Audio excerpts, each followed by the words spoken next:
Hi everyone, here we've got Motorola Razr 5G and let me show you how to allow unknown sources on this device.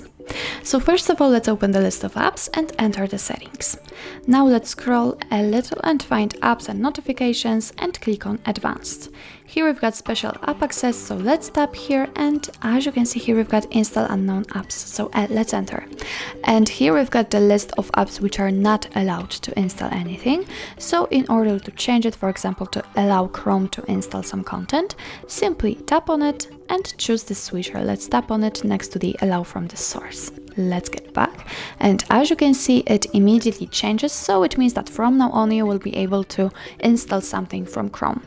The same situation will be of course with other apps, for example with Gmail. Just tap on it, tap on the switcher, let's get back, and as you can see it is immediately applied.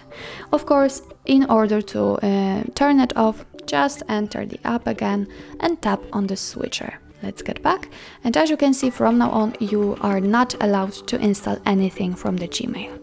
So that's all. This is how to allow unknown sources in your Motorola Razr 5G. Thank you so much for watching, and if you find that this video was helpful, please hit the subscribe button and leave the thumbs up.